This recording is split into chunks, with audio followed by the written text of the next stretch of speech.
Encore une fois, on se capte lundi. J'espère que vous serez là car je serai là. D'ici là, la famille, on continue à liker, on continue à partager. Dernière chose, Ulu Honest, gère-toi. Ulu Honest, tu nous fatigues. Mec, le président du Bayern là, lui, depuis qu'il est sorti de prison, il est excité. On dirait que, je sais pas, mec.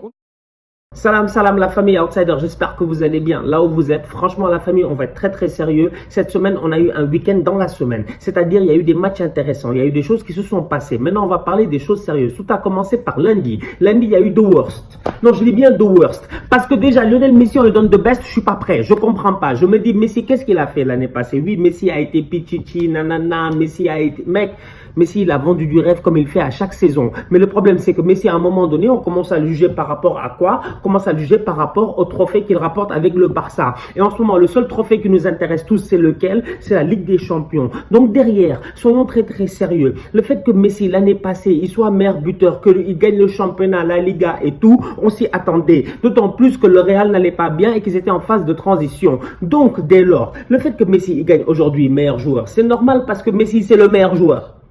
C'est comme Cristiano Ronaldo. Ces deux boys, en fait, il n'y a rien à dire. Ces deux boys, ils dominent le football. Mais on parle de The Best 2019. Donc, on a mis l'année 2019. Donc, j'ai une question à vous poser. Pourquoi en 2019, on oublie Sadio Mané?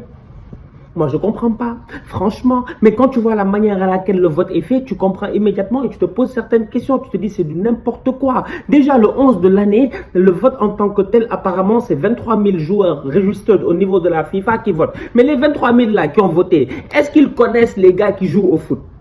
Est-ce qu'ils regardent la saison comme nous on regarde la saison? Est-ce qu'ils sont impliqués aujourd'hui dans le foot comme nous on l'est? Parce que c'est pas parce que tu es un joueur de foot professionnel que ça veut dire que tu sais ce qui se passe dans les autres championnats et dans les autres pays. Aujourd'hui, mettre Eden Hazard, franchement, mettre Marcelo ou Modric, etc., c'est juste parce que c'est des gars populaires, c'est des gars que tout le monde connaît. Tu vas en Inde, au Bangladesh, n'importe où dans le monde, tu vas avoir des petits avec des maillots Marcelo. Est-ce que tu as des petits avec des maillots Trent Alexander-Arnold? Non. Donc du coup, voilà mon coup de gueule. J'en ai marre de ces trophées parce que je me dis le système de vote est mal fait au lieu de laisser les gens voter. C'est-à-dire qu'aujourd'hui la majorité du vote doit revenir aux fans en tant que tels, les gens comme nous qui regardons le football, qui vivons le football, qui ne ratons aucun match du lundi au dimanche, frère. On est là devant la télé, c'est à nous que doit revenir ce privilège-là de nommer le 11 de l'année, mais pas des joueurs de foot qui sont dans des ligues au Mexique, au Paraguay ou je sais pas en Afrique du Sud, qui savent pas ce qui se passe et qui derrière font des choix juste basé sur la popularité, parce qu'aujourd'hui c'est du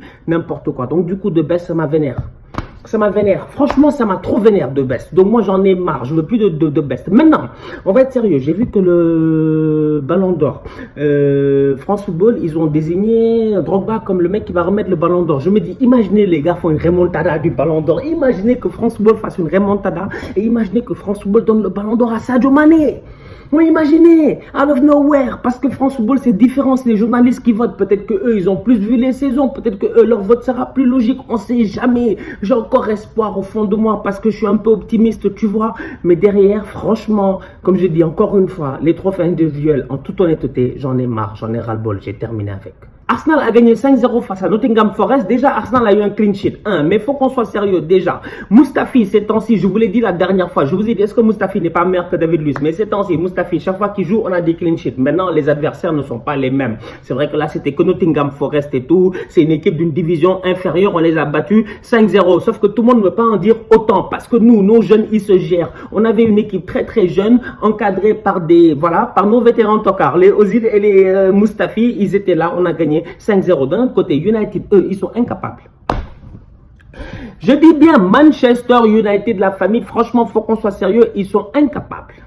Je dis on peut pas en dire autant parce que franchement nous Arsenal au moins on se gère, tu vois, division inférieure, on vient, FA Cup, on rigole pas, on gagne. United hier joue face à Rochdale, j'ai regardé le match, j'ai failli mourir. Déjà moi je regarde United parce que je cherche en fait à comprendre qu'est-ce que Solskjaer veut faire avec tous ces gamins là qu'il nous impose sur le terrain. On va être très sérieux, Aaron Wan-Bissaka, mais le boy Wan-Bissaka en fait, aujourd'hui il a les meilleures statistiques en termes de tacle et tout, mais on va être très sérieux. Donc ce qui veut dire que l'année passée, Crystal Palace, qui est une équipe qui se bat chaque année pour rester dans le championnat en première division, voilà une équipe qui défend moins que United. Parce que boy, Bissaka, depuis qu'il est arrivé à United, n'arrête pas de courir et de souffrir. Le boy passe son temps à défendre. Même à Crystal Palace, il ne défendait pas autant. Aujourd'hui, il faut qu'on nous respecte. Franchement, je dis United, les voilà, à domicile face à Rockdale, ils sont incapables de gagner. Ils font 1-1, ils vont au péno. Et Dieu sait, heureusement que hier, ils ont eu de la chance. Parce que Manchester, au penalty, on sait que c'est compliqué. Mais Mata est venu, il a marqué en premier. James est venu, il a marqué en dernier. Ils ont gagné, ils sont qualifiés. Mais tu sentais que dans le stade, personne n'était fier de la qualification. Franchement, les mecs, gérez-vous. Sinon, Paul Pogba, merci beaucoup. Le gars est de retour. Franchement, la coiffure et tout, tu sens que le boy, il est frais. J'attends juste que sur le terrain, il se gère aussi. L'Inter de Milan de Antonio Conte, 5 sur 5. Franchement, ils en ont plus rien à faire. Je vous dis, Antonio Conte, je vous ai dit la dernière fois, son système là, son 3-5-2 en championnat, il marche. Il marche. Godin, De Vrij, Skriniar, en défense, ça marche. 5 sur 5, les mecs n'encaissent pas de but, ils gagnent des 1-0. Ils ont la meilleure défense du championnat, ils sont premiers, 15 points, rien à dire. C'est comme Liverpool. Je vous dis, Inter-Barça, je l'attends avec impatience. Maintenant, mon problème, il est simple avec ce système de jeu-là, et je l'ai dit plusieurs fois, c'est quoi? C'est qu'Antonio Conte n'est pas capable aujourd'hui d'apporter offensivement quelque chose. Ça veut dire que son équipe n'est pas capable de planter des buts. Son équipe marque des buts, son équipe gagne 1-0, ils s'en sortent dans des matchs de raclos. Défensivement, ils n'encaissent pas beaucoup d'occasions et tout, mais offensivement, il faut en créer. Quand tu as un mec comme Lukaku en pointe, si tu veux qu'il claque 20 buts saison, il faut lui donner des ballons. Aujourd'hui, l'Inter n'est pas capable de le faire. C'est ça qui m'inquiète un peu. Mais sinon, mis à part ça, l'Inter, franchement, les gars, rien à dire. En Serie A, cette saison, il se gère et franchement, j'ai peur pour la Juve. Maintenant, la Juve de son côté, ils ont gagné. La Juve a gagné 2-1, tranquille, rien à dire. Cristiano Ronaldo n'était pas là, c'était un peu compliqué. Tu avais un peu peur, tu te dis, parce que le facteur Cristiano Ronaldo, vous le connaissez, quand il est là, la Juve, rien à dire. En championnat, les mecs, ils tapent tout le monde. Mais là, on se dit, si Cristiano Ronaldo n'est pas là, que va-t-il se passer? Non, les gars, on step up. En toute honnêteté, les gars, on step up. Mon problème au niveau de la Juve, il est simple. Je vous l'ai dit, individuellement parlant, chacun y apporte du sien, donc tu vois que ça marche. Mais défensivement parlant, ça va pas. Franchement, ça va pas. Cette équipe-là, défensivement, elle est trop fébrile. Elle me stresse. Chaque match, ils galèrent.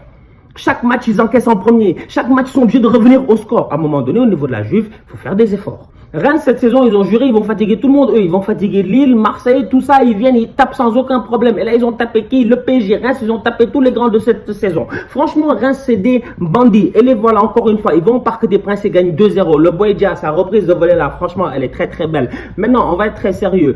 Tuchel, comme vous voulez. En fait, lui, il se met dans la merde tout seul. Je dis bien, Tuchel se met dans la merde tout seul. Il est trop nul, c'est pas possible. Lui, en fait, c'est quoi son problème? C'est quoi son problème, cet enfant-là? Mec, tu viens, tu mets une formation, tu comprends pas, il fait jouer des Bernat au milieu de terrain. J'ai dit, il a pas respecté Reims. Franchement, il a pas respecté Reims. Ou bien lui, il sait pas c'est qui Reims. On lui a pas dit le corner à la rémoise. Mec, eux, ils ont inventé le football. Reims, il y avait un temps, il jouait des finales de Ligue des Champions face au Paris Saint-Germain, mec. Excusez-moi, face au Real Madrid, mec, à un moment donné. Faut qu'on soit sérieux. Je dis aujourd'hui, le PSG n'a pas respecté Reims. Ce qui s'est passé, c'est tout à fait légitime. Tu viens avec une équipe, on comprend pas qui joue où, qui joue quoi. Des mecs hors d'opposition, des Kurzawa. Non, mais franchement, et vous attendiez à battre Reims? Non, bien joué de la part des Rémois. Ils ont gagné 2-0. En plus, quand Ghana, il est pas là, tu sens que tout un peuple est dépeuplé. Franchement, c'est n'importe quoi. Au milieu de terrain, wouh, walou. Le Barça a gagné 2-1 face à Villarreal à domicile. Encore une fois, je parle d'autogestion. On va être sérieux. Pourquoi? Parce que les gars sont à domicile. Ils sont à la maison. Déjà, à la maison, ils ne perdent pas. Deuxièmement, ils jouent face à un adversaire qui ne défend pas. C'est Villarreal. Des Villarreal, ils sont pas là pour défendre. Eux, ils sont là pour jouer au football. Ça va vite. Mec, 1, 2, 3, t'as les Eto et Kambi qui partent là-bas. Tu as les, comment ils s'appellent, le Nigérian là, Chukwueze qui part là-bas, Santé Carzola qui met des bastos de 35 mètres. Bref, Villarreal, c'est une équipe qui est joueuse. Sous-marin, jaune, ils sont venus au Camp Nou, ils ont voulu jouer, ils ont perdu. Pourquoi? Parce que cette équipe-là, à domicile, elle est en autogestion. En fait, ils défendent la Catalogne chez eux, ils ne rigolent pas. Aujourd'hui, le Barça gagne 2-1, mais il ne faut pas venir me parler de Valverde. Parce qu'à un moment donné, Valverde, jusqu'à présent, pour moi, c'est un tocard. Mec, on va continuer comme ça jusqu'à la fin de la saison. Valverde ne me convaincra pas. Ça fait des années que je vous le dis, Valverde ne peut pas me convaincre. Moi, depuis le premier jour où il est venu, je me rappelle. Le premier jour où il est venu, Valverde, je me rappelle. J'ai dit, Valverde ne me convaincra pas dans une vidéo. Regardez. Aujourd'hui, où est-ce qu'on en est? C'est la galère en Catalogne. Heureusement que individuellement parlant, les boys, ils sont forts. Ansu Fati, encore une fois, il est rentré, il nous a bluffé. Il nous a bluffé, mais il est bon cet enfant. Mais il est trop fort cet enfant. En fait, le football est simple avec cet enfant. Il prend le ballon, il fait des crochets, des trucs, il accélère le jeu. Ousmane Dembélé, heureusement qu'il y a cet enfant. Parce que depuis qu'il y a cet enfant, Ousmane Dembélé n'agit plus comme un enfant. Il a grandi aujourd'hui. Franchement, l'entrée qu'il a fait face à Villarreal, si Dembélé continue comme ça, qu'il ne se blesse pas, je suis content. Je suis heureux. Eh ouais. enfin, Dembouz est de retour. Parce qu'on a besoin d'un Ousmane Dembélé au top de sa forme. Aujourd'hui, le problème au Barça, il est où? C'est que j'ai l'impression que sur les ailes, il manque encore cette vivacité, cette création-là. Tu ne l'as pas assez. Aujourd'hui, le Barça, peut-être qu'il ne devait pas aller chercher Griezmann, peut-être qu'il devait aller chercher un ailier. Mais ils sont allés chercher Grisou, il va falloir faire avec. Maintenant, Grisou, Neymar, Grisou, Messi et Suarez, ça a bien fonctionné en première mi-temps avant la blessure de Lionel Messi. C'est dommage parce que Messi, j'ai l'impression qu'il revient trop vite, etc. Mais par contre, Messi, ça fait longtemps qu'il est blessé. Donc ça commence à être un peu stressant pour les fans du Barça. Surtout quand tu vois que derrière le Real, ils sont premiers sans aucun problème avec 2 défaites en moins. Et on sait très bien à quel point pour gagner la Liga, la Première Ligue, tous ces grands championnats-là, d'habitude, il ne faut pas plus que 5 défaites. Le Barça, ils en ont déjà 2. Leur marge d'erreur durant la saison, c'est déjà réduite. Le Classico, il est dans un mois. Derrière, pendant ce temps-là où le Barça gagnait 2-1 en autogestion à domicile, comment ils s'appellent, nos chers amis de Madrid, heureusement, eux aussi, ils ont des jeunes parce qu'en ce moment, ils en avaient marre. Je pense que les mecs en avaient marre. On parlait de Ansu Fati, on avait oublié les boys. Vinicius est de retour. Vinicius est de retour. Vinicius, il s'est blessé, il était venu chaud bouillant l'année passée, nous avons vendu du rêve et tout, et après il s'est blessé, et après il a disparu. Mais là, Vinicius est de retour parce que franchement, le boy Vinicius, il a fait une top performance. Honnêtement, il a marqué, il a été émotif, bref, un Brésilien, il a pleuré et tout. On a compris, mec. Honnêtement, j'espère que tu vas continuer comme ça. Rodrigo, lui, il n'a aucun problème. Lui, il rentre,